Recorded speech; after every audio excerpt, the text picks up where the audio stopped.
하나님의 말씀을 듣고 또 마음속에 있는 모든 것들을 아버지께 다 쏟아놓는 기도회로 저희를 불러주신 것을 진심으로 고맙고 감사합니다. 주님, 일주일 살아가는 동안 저희가 주중에 이렇게 주 앞에 나올 수 있는 특권과 또 마음속에 있는 모든 것을 구할 수 있는 귀한 은총을 베풀어 주신 것을 다시 한번 진심으로 감사합니다. 주님께 오늘 들려주실 말씀을 사모하옵고 이 말씀을 통해 주님을 배우고 주님을 알아간 만큼 저희가 진정으로 주님을 더욱 사랑하고 섬기는 합당한 주의 자녀들이 되어질 수 있도록 도와주시기를 이 시간 주 앞에 간절히 간구합니다. 사랑하신 아버지, 심히 무지하고 무능하고 무기력함을 고백드립니다. 주님의 약속대로 능하게 하시고 지혜와 명철을 더하시고 위로부터 주님의 영으로 충만하게 채우셔서 이 하나님의 말씀의 사역을 온전히 성취하셔서 주께서 홀로 존귀와 영광과 기쁨을 얻으시며 우리 모두에게 큰 유익과 복을 허락하시기를 이 시간 간절히 간구드리고 이런저런 사정으로 참석지 못한 모든 지체들을 주님 지켜보호하시고 그들에게도 동일한 은혜와 복을 허락해 주시기를 간구합니다. 이 시간을 하나님 아버지 손에 온전히 의탁드리옵고 모든 말씀을 우리 주 예수 그리스도 이름으로 기도하옵나이다. 아멘.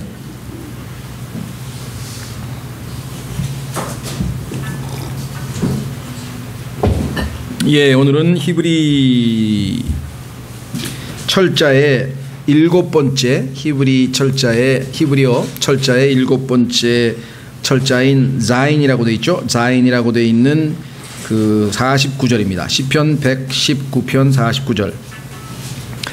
시편 119편 49절.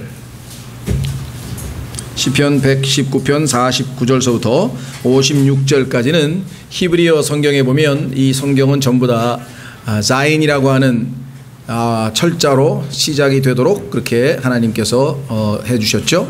암송하기가 참 좋고, 그렇죠? 우리에게 하나님의 철자 22개 하나하나를 우리가 다 돌아가면서 하나님께서 자신의 말씀에 관한 말씀을 합니다. 그러니까 시편 119편은 총 22철자니까 곱하기 8, 8절씩 되어 있습니다. 그러니까 총 176절이나 되는데 그 중에서 3절을 제외한 173절이 전부 다 하나님의 말씀에 대한 내용입니다. 그러니까 성경이 성경에 대해서 말씀하고 있는 아주 독특한 책이라고 말씀을 드렸죠. 예, 그런 의미에서 아주 시편 119편은 다른 어떤 성경의 책들보다도 아주 독특한 내용을 갖고 있다. 오늘은 자인이라고 하는 7번째 철자인데요. 이 철자의 의미는 무기라고 합니다. 무기. 싸움할 때 사용하는 무기. 왜 그 철자의 의미 자체에 대해서 우리가 뭐 깊은 의미를 둘 것은 아니고요. 자, 49절서부터 56절까지에 보면 기억이라는 단어가 3번이 나옵니다. 예를 들면 49절 주의 종에게 하신 말씀을 기억하소서 이렇게 되어 있죠. 52절에 오 주여 내가 옛적에 주께서 행하신 판단들을 기억하고 라는 표현이 나와 있죠. 55절에 오 주여 내가 밤에 주의 이름을 기억하고 이렇게 나와 있습니다. 그래서 우리 신앙생활에 있어서 가장 중요한 요소 중에 하나가 바로 이 기억입니다. 기억 다음에 또 자주 나오는 단어는 50절에 보면 나의 고난 중에 이것이 내 위로가 되었사오니 라고 하는 위로가 나오고요. 그 다음에 기억한다고 하는 말 다음에 또 위로란 표현이 어디 나와 있나요? 예, 52절에 내 자신을 위로하였나이다 이렇게 지금 나와 있는 것을 보게 됩니다. 그렇죠? 자, 주님께서도 성경에 보니까 처음에 바르게 출발했던 교회 하나가 있었어요. 그것은 계시록에 나와 있는 7교회 중에 에베소 교회라고 하는 교회였고, 또 시대적으로 보자면 초대교회에 해당된다고 하는 그 에베소 교회 시대에 해당되는 그 교회들은 출발은 아주 좋았습니다. 그래서 아주 예수 그리스도의 복음과 더불어서 아주 열심히 바른 믿음과 또 올바른 사랑의 실천과 그리고 소망의 인내 가운데서 아주 잘 출발을 했는데, 나중에 이 교회가 처음에 주님을 향해서 가지고 있었던 그 첫 사랑을 버리게 되는 그런 타락한 상황이 발생을 하게 되고, 여기에 대해서 주님께서 명령하신 첫 번째 명령이 뭐냐면 기억하라입니다. 기억하라. 처음에 나를 향해서 가지고 있었던 그 뜨거웠던 사랑은 어디 가고 지금 이와 같이 너의 마음이 식어버렸는지 그 처음 때 첫사랑의 그때를 기억하라 이렇게 나오죠. 한번 확인해 보겠습니다. 계시록 2장 계시록 2장에 하면은 처음에 출발은 잘했는데 행실은 점점 형식적으로 남고 사랑의 수고도 형식적으로 남고 소망의 인내도 그저 껍데기만 남아있는 그저 경건의 모양은 있는데 경건의 능력이 사라져버린 그러한 이 교회에 대해서 주님께서 뭐라고 말씀하시는지 한번 요한계시록 2장을 보겠습니다. 요한계시록 2장에 보면은 2절 내가 내 행위와 수고와 인내와 또 내가 악한 자들을 용납하지 못함을 아노니 스스로 사도라고 말하나 사도가 아닌 자들을 내가 시험하여 그들이 거짓말하는 자들임을 알아내었으며 또 참고 인내하며 내 이름을 위해 수고하고 낙심하지 아니하였느니라. 그렇죠? 훌륭한 교회였습니다. 그럼에도 불구하고 내가 너를 책망할 것이 조금 있나니 이는 내가 너의 처음 사랑을 버렸기 때문이라. 그 다음에 여기에 대한 어떤 해결책을 주님께서 제시하시는가. 5절 그러므로 내가 어디로부터 떨어졌는지 기억하고 회개하여 처음 행위를 하라. 신앙생활에 있어서 가장 우리가 자주 반복하는 것은 바로 이겁니다. 기억하고 회개하는 것입니다. 회개를 하려면 과거에 하나님과의 가졌던 그 순간들 어디서부터 내가 떨어져서 오늘 이렇게 됐을까 그것을 기억해내야 되겠죠. 그리고 회개해서 회개란 말은 돌아가는 거예요. 처음 그 순간으로 돌이킨다 이 말이죠. 자 오늘 하여간 이 기억이라는 단어를 통해서 하나님께서 어떻게 우리에게 말씀 사역을 이루시는지 시편 119편 49절서부터 한번 확인해 보려고 합니다. 첫 번째는 하나님께 기억해 달라고 기도하네요. 우리는 잊어버리기 때문에 하나님께서 우리에게 기억하라. 우리는 잊어버리니까 자주 하나님의 은혜도 잊어버리고 하나님께서 주신 축복도 잊어버리고 하나님 앞에 우리가 뜨거웠던 그 순간도 잊어버리고 결단했던 순간도 잊어버리고 하여간 또 기도응답을 받아서 기뻐했던 순간도 잊어버리고 하나님 앞에 매맞았던 순간도 잊어버리고 징계받았던 순간도 잊어버리고 계속 망각을 잘 하니까 하나님께서 우리에게 기억하라 그러는데 시편 기자가 이 시편을 쓴 사람이 하나님께 기억하소서 그러면 하나님도 잊어버린다는 소리냐? 그건 아니죠. 그렇죠? 하나님께 기억해달라고 하는 이 얘기는 관심을 가져달라 이 말이에요. 물론 하나님께서 다 관심을 가지고 계신데도 불구하고 잊어버리신 것처럼 우리에게는 보이니까 왜? 계속 침묵이 흘러가는 거예요. 그렇죠? 그래서 가장 그리스도인으로서 우리가 넘기 힘든 또 교리적으로 뿐만 아니라 실천적으로 삶에 있어서 가장 어려운 순간은 하나님의 침묵입니다. 하나님의 침묵은 아닌데 우리가 보기에는 하나님이 침묵하신 것처럼 보이는 순간들이 너무나 많다. 나는 지금 위급하고 다급하고 당장 도움이 필요한데 아무리 기도를 하고 아무리 뭘 해도 애를 써도 하나님으로부터는 아무런 응답이 없는 것처럼 보일 때 그렇죠?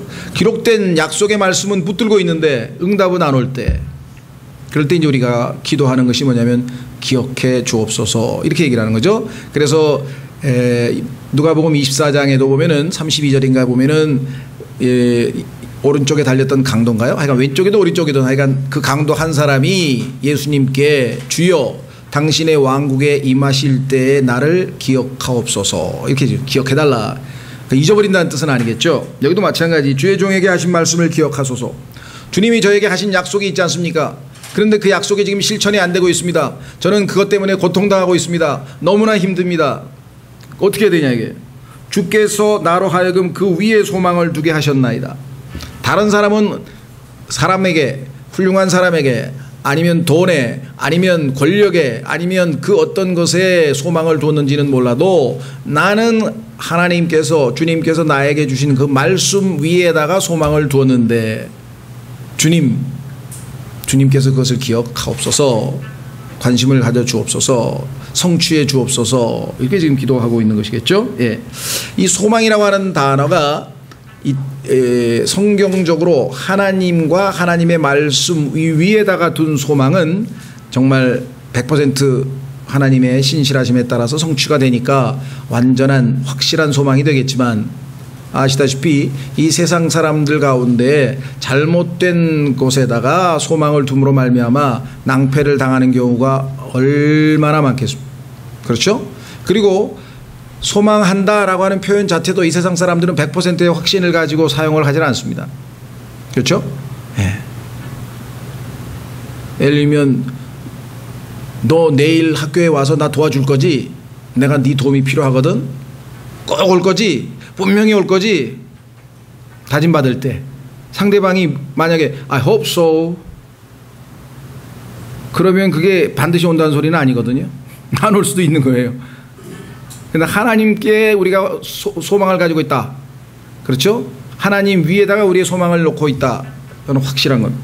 자, 그래서 2절에 나의 고난 중에 이것이 내 위로가 되었사오니. 자, 이 시편 기자가 고난 중에 있군요. 계속해서 지난번에도 고난 중에 있었고, 계속 우리가 보면은 지금 상황이 어려운 처지에 놓여 있다는 것을 보게 됩니다. 고통 중에 나의 고난 중에 이것이 내 위로가 되었사오니. 여러분에게는 무엇이 위로가 됩니까? 이 사람에게 위로가 된 것은 뭔가 하니 주의 말씀이 나를 살리셨기 때문이다. 주의 말씀이 이 사람에게는 다름 아닌 위로가 되는 것이죠. 하나님의 말씀이 고난 가운데 정말 낙심해서 정말 살았으나 죽은 것 같은, 그렇죠? 살았으나 죽은 것 같은 나를 소생시키고 살리시는 그 하나님의 말씀의 능력을 체험하고 있기 때문에 그 말씀이 나에게 위로가 되었다. 이렇게. 여러분들 계속해서 보시면 교만한 자들이 나를 크게 조롱하였어도 나는 여전히 주의 법을 떠나지 아니하였나이다. 자, 하나님의 말씀 위에다 소망을 두었죠. 하나님의 말씀이 자신의 삶에서 고난 중에 위로가 되었죠. 그러니까 주변에서 야, 너 하나님 믿는다고 하면서 지금 꼴이 이게 뭐냐, 네 사는 모습이 이게 뭐냐고 라고 혹시라도 조롱을 하거나, 그렇죠? 그런다 할지라도 결코 주님의 말씀으로부터 벗어나서 떠나서 하나님을 버리고 떠나버리는 그러한 짓은 아니하겠다. 이렇게 지금 얘기를 하고 있죠.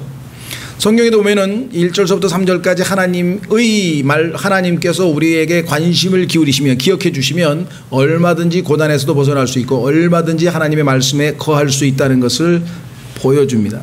실제로 성경에 보면 하나님께서 노아를 기억하셨다는, 잊어버린 게 아니었죠. 그래서 노아를 구출해내시는 장면이 나오죠. 홍수로부터. 또 아브라함도 마찬가지, 아브라함을 기억하사 롯을 구출해내시는 장면이 또 성경에 나옵니다. 그뿐만 아니라 하나님께서 또 라헬을 기억하죠. 라헬을 기억하시고 또 사무엘의 어머니였던 한나를 기억하셔서 자녀를 낳도록 허락하신 것을 또 성경에서 보게 됩니다. 자, 뿐만 아니라 다니엘의 경우에는 하나님께서 하신 약속을 예레미야를 통해서 읽었어요. 아, 하나님께서 70년이 지나면 다시 우리를 다시 회복시키셔서 원래 있던 곳으로 데려가신다는 그 약속의 때가 다가오는 것을 알고 하나님께 그 약속을 성취시켜 주실 것을 기도하는 장면이 나옵니다. 그러니까 하나님의 약속을 확실하게 믿고 그 위에 소망을 둔 사람은 그 약속을 하나님께서 지키실 것을 믿는 마음으로 간구하는 데까지 가는 것이 신앙의 실천적인 모습이라고 할 수가 있겠죠. 자, 그래서 우리는 1절, 49절, 50절, 51절을 통해서 하나님께서, 그렇죠, 사람들을, 자신의 백성들을 기억하시고 그로 인해 고난에서 이기도록 도와주시고 생명을 다시 소생시키시고 그리함으로 결과적으로 하나님에게 신실한, 어떠한 교만한 자들이 조롱을 하거나 하나님을 믿는 신앙생활에 있어서의 박해나 조롱이나 또 이와 같은 것들에서부터도 흔들림 없이 말씀을 지키는, 주의 법을 떠나지 아니하고 벗어나지 아니하는 신앙을 지킬 수가 있다. 그렇죠? 이것이 절대적으로 우리가 하나님께서 우리를 기억하신다는 사실을 분명히 알 때에 얻을 수 있는 결과입니다. 반면에 52절서부터 54절까지는 이 시편 기자가 역으로 하나님의 말씀을 기억하는 겁니다. 그렇죠?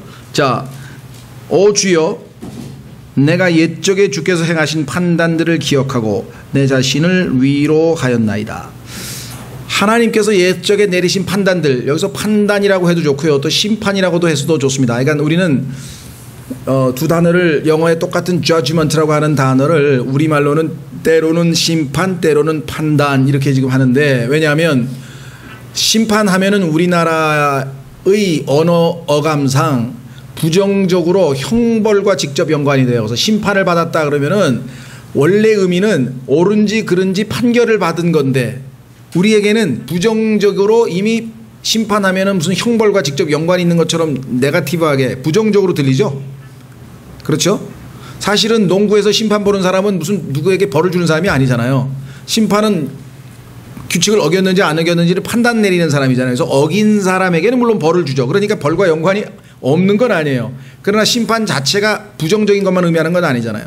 심판을 했더니 잘못한 게 없어. 그러면은 벌을 안 받는 거죠. 그러다 보니까 하나님께서 내리시는 이 그 심판, 옳고 그름을 판단하는 그런 의미에서의 심판은 심판이라고 번역을 안 하고 판단이라고 번역을 했어요. 심판은 그 결과 벌을 줬다라고 하는 의미까지 포함할 때에는 심판이라고 번역을 하고. 무슨 말인지 이해가 되셨죠? 우리말의 어감상 어쩔 수가 없습니다. 자, 그래서 여기에 보시면 내가 옛적에 주께서 행하신 판단들을 기억하고, 그럼 이 판단들에는 여러 가지가 있어요. 심판을 내린 경우도 있어요. 예를 들면 이스라엘을 괴롭힌 아말렉을 하나님께서 심판하셔서 벌 주신 거라든가, 바산한 옥을 심판하신 거라든가, 파라오를 심판하신 거라든가, 이와 같은 것들 다 기억하죠? 아무리 하나님의 백성이 박해를 받는 것 같지만 하나님의 의로우심과 거룩하심 앞에서 하나님이 늘 올바르게 심판하셨다. 그뿐만 아니라 판단, 하나님께서 내리신 판단은 항상 올바른 판단이었어요. 우리가 생각할 때에는 하나님께서 왜 그렇게 멀리 돌아서, 아니 바로 곧바로 가나안으로 들어가면 되는데 왜 멀리 돌아서 이 광야 생활을 하나님께서 하도록 판단을 내리셨을까? 나중에 알고 보니까 이스라엘 백성들이 너무나 이 전쟁의 경험이 없고 삶의 여러 가지 면에서 나약한 사람들이기 때문에 가나안에 있는 강한 그런 민족들과 성과 이런 전쟁이라는 것이 눈에 닥칠 때 아주 그냥 지레 겁을 먹고 그냥 아주 마음이 녹아내리고 사기가 확 땅에 떨어져서 옴짝달싹도 안 할 것을 하나님께서 아시고 훈련을 시키기 위해서 지금 하나님께서 다른 홍해 길을 건너게 하는 길을 택하셨다고 성경에 기록되어 있다. 이것뿐만 아니라 하나님께서 내리신 판단들은 굉장히 많습니다. 그렇죠? 올바른 판단이었어요. 단 한 번도 하나님의 판단이 빗나간 적이 없다는 것을 알기 때문에, 여러분도 지금까지 인생을 살아오면서 하나님께서 여러분에게 내려주셨던 어떤 결정, 주님 이렇게 하는 것이 옳은지 어떻게 하는 것이 옳은지 바르게 인도해 주십시오. 그렇죠? 그것이 여러분의 개인적인 생활일 수도 있고, 뭐 배우자 선택일 수도 있고, 또는 교회 선택일 수도 있고, 하여간 뭔지는 모르지만 자기가 이것이 옳은지 잘 몰라서 주님의 판단을 구하고 기도했던 순간들이 있었을 것이라는 거죠. 쭉 자기 인생을 경험해봐도, 쭉 훑어봐도, 또 하나님께서 이스라엘 백성을 통해서 역사하신 것들을 과거에 모세 오경서부터 쭉 읽어봐도 하나님의 판단들은 다 옳더라. 그러니까 이번에도 내가 하나님의 판단대로 행동한 것은 분명히 하나님께서 긍정적으로 결과를 맺으실 것이다. 그래서 여기 뭐냐면 내 자신을 위로하였다. 그렇죠? 지금 처해 있는 처지는 아까 얘기한 고난의 처지고 딱한 처지고 힘든 처지였지만 하나님의 말씀대로 끝까지 믿음을 저버리지 아니하고 하나님의 판단대로 가겠다. 아주 올바른 태도인 것 같습니다. 그래서 이 하나님의 판단들을 기억하도록 돕는 일이야말로 부모 세대가 자식 세대에게 할 수 있는 가장 위대한 일입니다. 그래서 이스라엘 백성들은 끊임없이 자식들에게 하나님의 말씀을 또 기억나게 해주고 또 기억나게 해주고 또 기억나게 해주고 반복해서 가르쳐서 결국은 이들에게 하나님의 말씀이 전달이 된 것을 그러니까 기억할 수가 있었겠죠.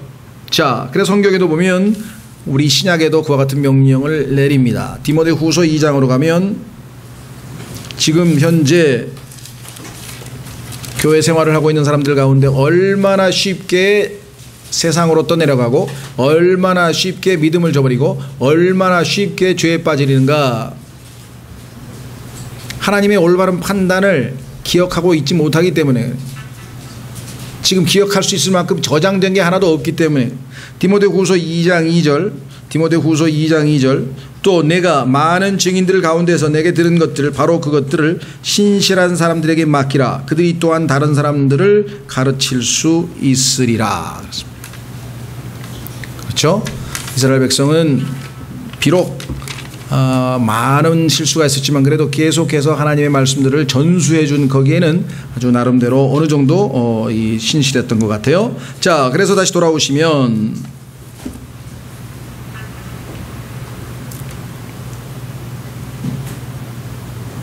53절 주의 법을 버리는 사악한 자들로 인하여 공포가 나를 사로잡았사오나. 하나님이 얼마나 두려우신 분이신데 감히 하나님의 법을 아주 헌신짝처럼 내버리고 행동하는 사람들을 보면 거기에 대해서 하나님께서 얼마나 두려운 심판을 하실 것인지를 너무나 잘 알기 때문에 공포가 나를 사로잡은 거예요. 우리도 때도 그렇죠.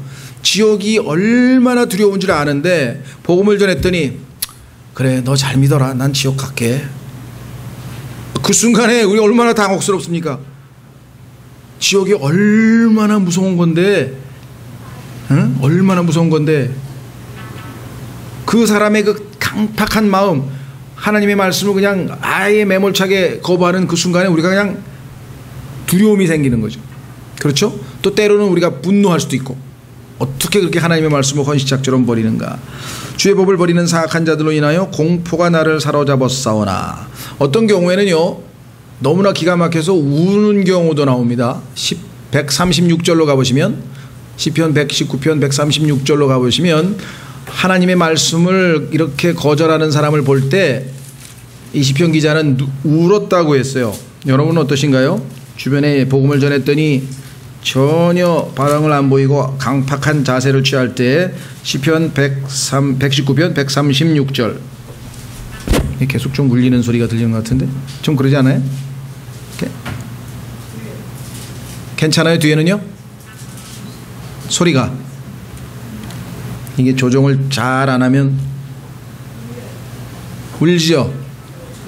저기 나중에 또 동영상 들으면서 울린다고 또 항의 들어올까봐 요즘에는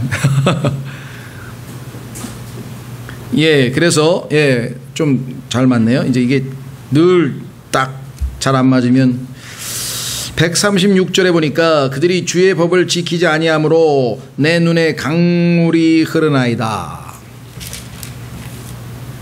뭐 항상 그런 건 아니지만 어쩌다가 기도할 때 보면 이제 이렇게 누구를 위해서 구원받게 해주십시오 막 이렇게 기도하다가 그런 때가 있는 것 같아요. 너무나 답답하니까. 그렇죠? 그래서 막 어머니를 위해서 자식을 위해서 막 통곡하고 울며 기도하는 사람들이 상당히 많이 있는 것 같은데요. 자, 어쨌거나 주의 법을 버리는 사악한 자들로 인하여 53절 공포가 나를 사로잡았사오나. 그러나 자기 자신은 주의 말씀을 신실하게 따르는 사람이다 보니까 그 공포의 순간에도, 그 눈물이 앞을 가리는 순간에도 본인은 하나님의 말씀으로 인해 노래를 부르게 된다. 54절 주의 법규들이 나의 순례하는 집에서 나의 노래가 되었나이다. 여기 보시면 순례하는 집이란 표현을 했는데요, 비유적 표현으로 예를 들면 이것을 성경적으로 봤을 때 우리의 육체로 생각할 수도 있겠죠. 왜냐하면 우리가 지금 이 땅에서 신앙생활은 순례라고 성경에 나와 있는데 우리의 이 육체를 성경에 보니까 고린도후서 5장에서 장막집이라 그랬잖아요. 그렇죠? 네, 그래서 이것을 우리의 육체로, 우리의 몸으로 해석하시는 분도 있고요. 꼭 뭐 문자적으로 그렇게 안 하더라도 이 땅에서 우리의 신앙생활 자체가 주님 하늘나라까지 가는, 이 땅에서 하늘나라까지 가는 순례의 여정이다 보니까 이 세상의 삶에서 이렇게 우리가 해석할 수도 있겠죠. 주의 법규들이 나의 노래가 되었나이다. 여러분 어떠세요? 하나님의 말씀이 여러분에게 무거운 짐이 됩니까? 여러분의 노래가 됩니까? 하나님의 말씀을 읽었더니 이것도 못하구나, 하라 그랬는데 못했구나, 하지 말라 그랬는데 했구나, 이제 나는 하나님 앞에 벌 받을 일밖에 없구나, 아 힘들다 하고 계속해서 하나님의 말씀이 우리에게 짐이 되고 무거운 그런 역할을 하십니까? 아니면 하나님의 말씀이 우리에게 고난 가운데서도 고통 가운데에서도 사람의 조롱과 박해 가운데서도 계속해서 노래를 우리에게 찬송을 하나님께 드릴 수 있도록 해주는 것인가? 신앙생활의 비결이 여기 달려 있어요. 그렇죠? 확인해 보겠습니다. 마태복음에 가면 그 비결이 있어요. 어떻게 하면 그 법규들이 나에게 짐이 아니라 노래가 될 수 있는가? 낑낑대면서 무거운 짐을 지고 가는 사람이 노래 부르는 사람 봤습니까? 그런 거 별로 없죠. 아마 그거를 아마 이제 그 뭐라 그럴까, 흑인들이 했던 것처럼 내가 당하는 이 고통을 주님밖에 누가 알겠습니까 하면서 하양 탄식하는 그런 조의 노래임은 모를까. 진정한 의미에서의 찬양은 짐이 가볍고, 그렇죠? 힘이 나고 용기가 날 때 부르겠죠. 자, 확인해 보겠습니다. 마태복음 11장. 마태복음 11장에 가면 두 번의 초청이 있어요. 그리스도인 가운데 첫 번째 초청에 응한 사람들은 많습니다. 비교적. 물론 이 초청에도 안 응하고 진정으로 구원받지 못한 채 교회만 왔다 갔다 하는 사람도 많죠. 훨씬 더 많죠. 수고하고 무거운 짐진 자들아, 죄의 짐이 됐던, 걱정의 짐이 됐던, 실망의 짐이 됐던, 뭔 짐인지 모르지만 하여간 무거워 근심이 가득 찬 사람, 너희는 내게로 오라. 내가 너희에게 안식을 주리라. 조건이 없어요. 그냥 오기만 하면 돼요.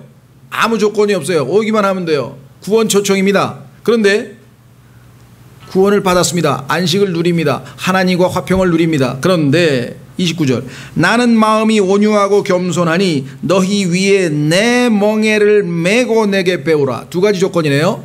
멍에, 짐승 두 마리를 나무 막대기로 엮어서 한 팀을 만드는 건데요, 왼쪽에 있는 짐승과 오른쪽에 있는 짐승이 나란히 갑니다. 십자가를 가운데 놓고 예수 그리스도께서 십자가를 지고 가시고 내가 그 옆에 서서 주님과 함께 동행하게 되면 짐은 주님이 지시기 때문에 가벼워지는 거예요. 그래서 여기 나왔죠. 내게 배우라. 내 멍에를 메고. 예수님 겁니다. 내 멍에를 메고 내게 배우라. 그리하면 너희가 너희 혼을 위한 안식을 찾으리니. 아까는 주신다 그랬고요, 여기는 발견한다 그랬어요. 그러니까 29절은요 구원 초청이 아니라 주님과 함께 이 땅에서 믿음의 삶을 살자고 하는 초청이에요.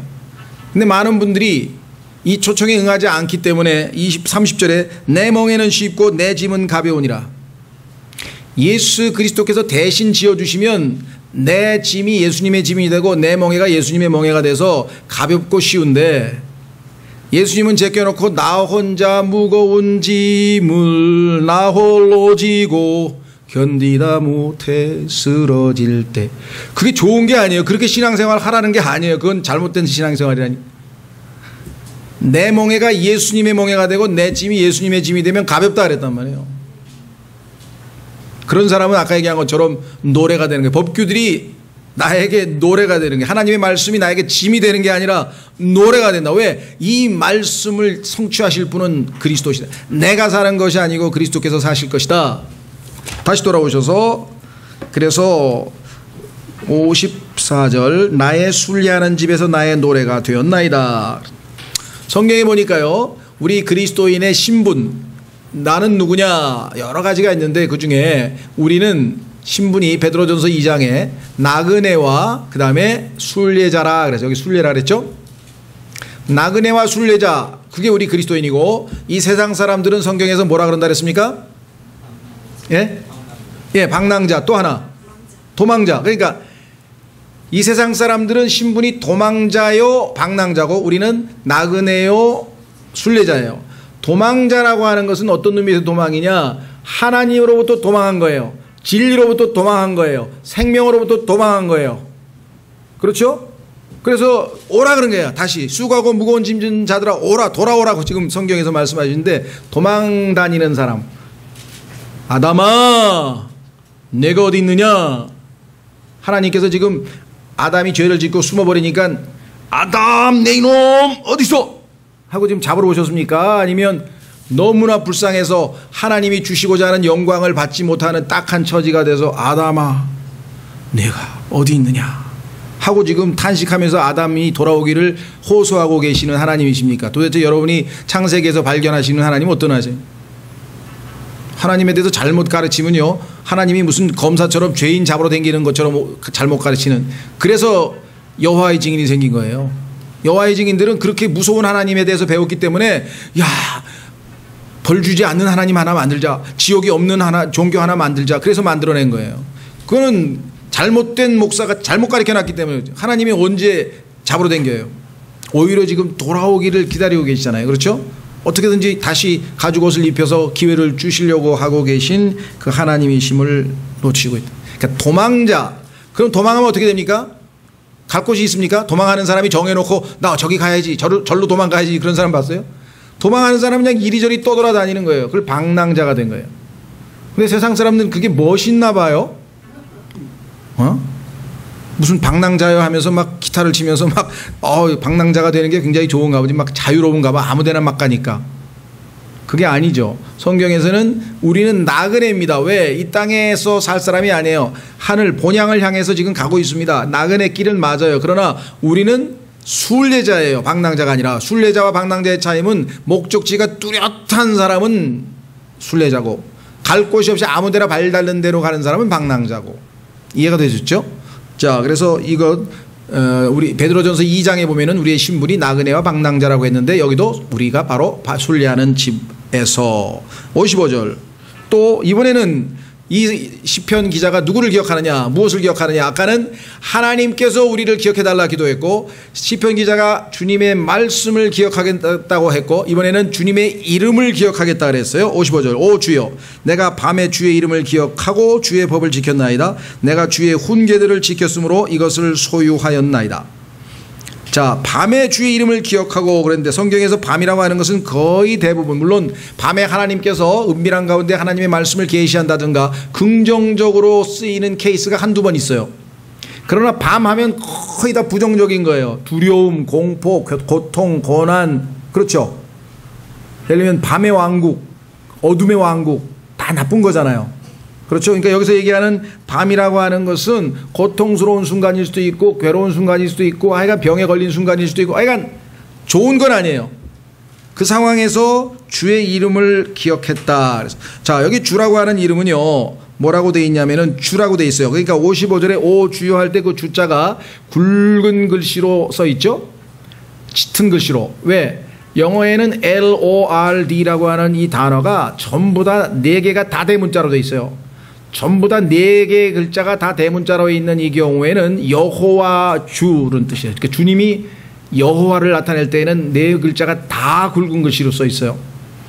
자, 여호와라고 하는 이름, 우리가 창세기 출애굽기 3장에서 배운 것처럼 하나님께서 스스로 계신 분이다. I am이라 그랬는데, I am은 2가지 뜻이 있다 그랬죠. 하나님의 이름이 I am인데, I am은 나는 영원하다. 왜? 전에도 있었고 지금도 있고 앞으로도 오실 분, 그러니까 영원한 분, 항상 계시는 분.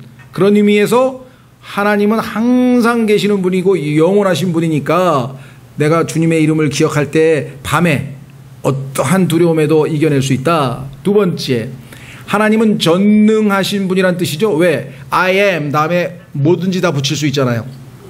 나는 길이다, 진리다, 생명이다. 그렇죠? 나는 세상의 빛이다. 나는 선한 목자다. 나는 문이다. 나는 어린 양이다. 나는 반석이다. 나는 구원이다. 나는 너의 능력이다. 나는 너의 위로다. 나는 너의 모든 것이다. 나는 너의 모든 것. 따라서 주님의 이름을 기억할 때 밤에 어떻게 되겠어요? 주님의 법을 지킬 힘이 생기는 것이죠.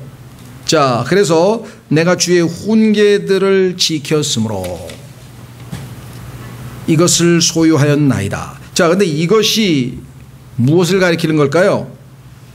주의 훈계들을 지켰으므로 이것을 가졌나이다 했을 때, 이것은 그 앞절에 나와 있는 중에 뭐일 텐데, 아무리 봐도 문맥으로 보니까 주의 이름 아니면 주의 법이겠죠. 그런데 주의 법은 다름 아닌 주의 훈계하고 같은 거니까 당연히 주의 이름이겠죠.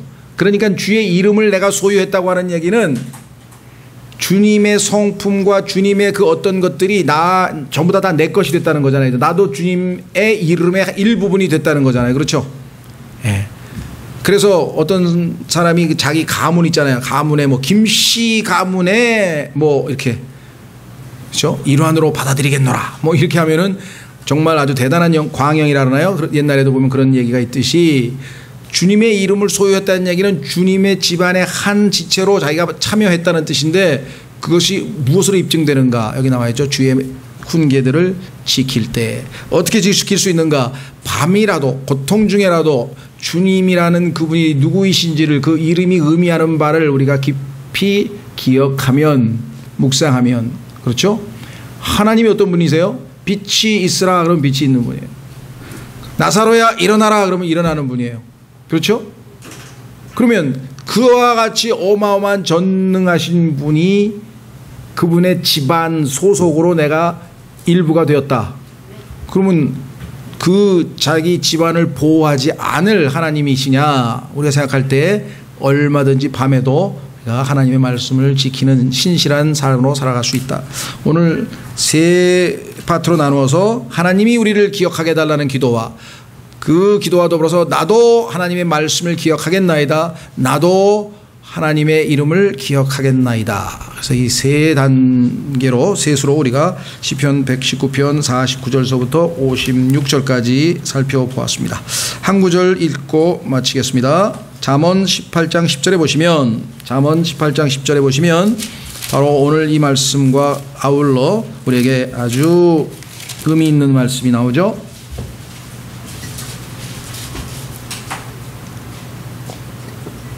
우리도 가끔 그런 말을 하죠. 내 이름을 걸고 뭐 이런 말 쓰죠. 전력을 다하겠다. 자, 하나님께서도 자신의 이름 하면 그 이름에 대한 명예를 반드시 지키는 분이죠.